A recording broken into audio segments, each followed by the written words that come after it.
UP के महोबा में एक अजीब सा वाकया सामने आया। वहां पर एक शादी थी और दूल्हा दुल्हन मंडप पे जयमाला के लिए तैयार खड़े थे। इतने में ही दुल्हन ने दूल्हे को एक अजीब सी हरकत करते देखा और तब उसे कुछ गड़बड़ लगी और तभी उसने दूल्हे से एक सवाल पूछा और कहा कि अगर तुम इसका जवाब दोगे तो मैं शादी करूंगी, नहीं तो नहीं।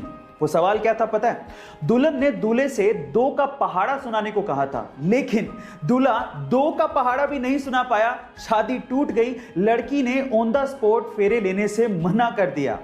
आपको क्या लगता है कि लड़की ने सही किया या गलत? चैट सेक्शन में जरूर लिखिएगा। जनरली क्रेडिट कार्ड को यूज करने से हम लोग डरते हैं, लेकिन एक आयरिश बंदा सिर्फ क्रेडिट कार्ड को यूज करते हुए मिलियनेयर बन गया। कैसे? मैं आपको बताता हूं। अगर आप क्रेडिट कार्ड यूज करते हो तो आपको यह पता होगा कि आप जितना यूज करोगे कंपनी आपको उतना ही ज्यादा रिवॉर्ड देती है। अब इस आयरिश बंदे ने उसी चीज का फायदा उठाया। यह बंदा क्या करता था, क्रेडिट कार्ड से सबसे पहले $500 का गिफ्ट कार्ड खरीदता, फिर उसके बाद उसी गिफ्ट कार्ड को वो एनकैश करता, फिर उसी कैश से क्रेडिट कार्ड का बिल वापस भर देता। उसने कभी क्रेडिट कार्ड से परचेजिंग की ही नहीं।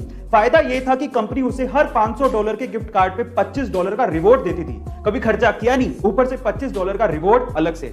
ऐसे करते करते उसने $3 लाख इकट्ठे कर लिए, यानी कि लगभग 2,17,00,000। लेकिन एक दिन टैक्स डिपार्टमेंट की उसकी अर्निंग पे नजर पड़ गई, तब जाके ये बात खुली। लेकिन ये बंदा तब तक कमा चुका था। आपको इस जुगाड़ के बारे में क्या कहना है कमेंट सेक्शन में जरूर लिखिएगा। उसके अब्बू एक ऑटो रिक्शा चालक थे और उसकी अम्मी खेत में काम किया करती थी। घर के हालात इतने खराब थे कि उसके अब्बू ये चाहते थे कि वो 4th क्लास में ही स्कूल छोड़कर काम पर लग जाए, लेकिन टीचर के समझाने पर जैसे तैसे उन्होंने उसे पढ़ने दिया।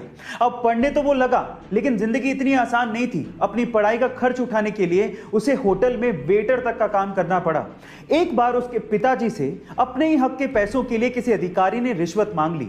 अपने पिता को हक के पैसों के लिए रिश्वत देते हुए देख के उस बंदे ने सोच लिया कि वो एक अधिकारी बनेगा। फिर क्या था, 21 साल की छोटी सी उम्र में उसने यूपीएससी जैसे बड़े एग्जाम को पहले ही अटेम्प्ट में क्रैक कर लिया और पूरे इंडिया में 361वीं रैंक बनाई और आज वो एक आईएएस ऑफिसर है। उसका नाम है अंसार शेख। गाइस, आपको अंसार शेख की मोटिवेशन स्टोरी